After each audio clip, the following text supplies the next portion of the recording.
Et si on pouvait prédire la maladie de Parkinson des années avant les premiers tremblements? C'est la promesse incroyable d'une toute nouvelle étude qu'on va décortiquer aujourd'hui. Franchement, c'est une découverte qui pourrait bien tout changer pour des millions de personnes. Alors, comment c'est possible? Eh bien, imaginez un instant que 3 symptômes, a priori très banals et sans aucun lien entre eux, soient en fait les indices cachés de la maladie de Parkinson. C'est exactement ça, la découverte spectaculaire de cette recherche. On plonge donc dans cette prédiction vraiment révolutionnaire. On va voir ensemble comment les chercheurs ont réussi à faire le lien et surtout ce que ça implique pour l'avenir du diagnostic. Mais juste avant de voir le comment, il faut comprendre le pourquoi.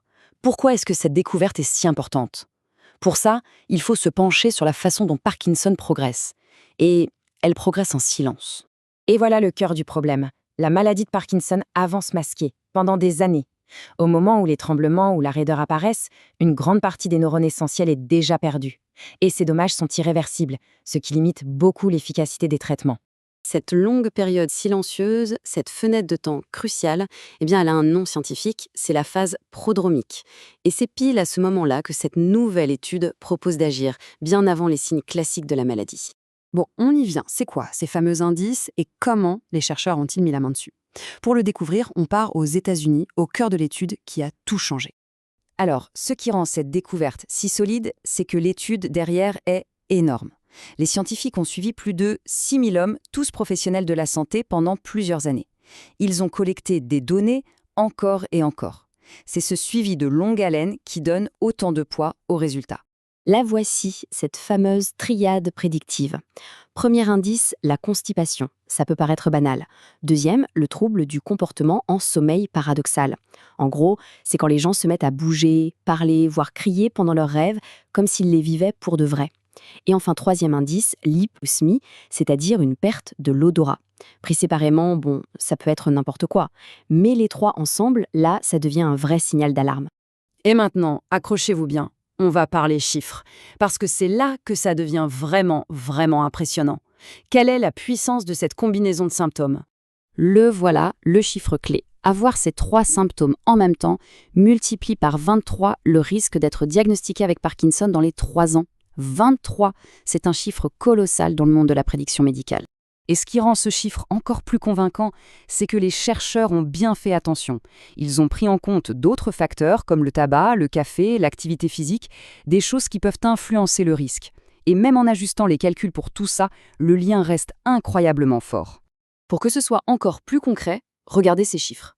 Dans le groupe qui présentait la triade, 1 personne sur 8 a reçu un diagnostic de Parkinson en 3 ans à peine. C'est énorme.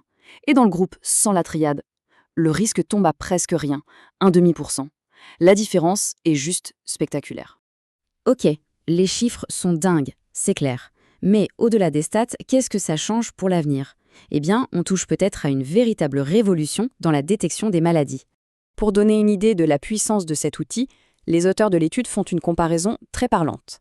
La valeur prédictive de cette triade de symptômes serait du même ordre que celle des tests de dépistage qu'on connaît bien, comme ceux pour le cancer colorectal ou de la prostate.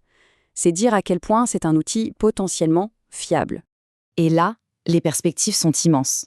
On peut commencer à imaginer un dépistage simple et à grande échelle.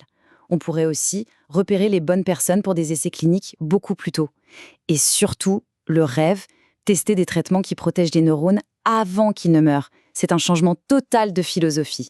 Voilà, tout est résumé dans cette phrase. L'idée, ce n'est plus d'attendre que les symptômes apparaissent pour réagir. C'est d'intervenir bien en amont pendant cette phase silencieuse pour essayer de ralentir, voire de bloquer la maladie.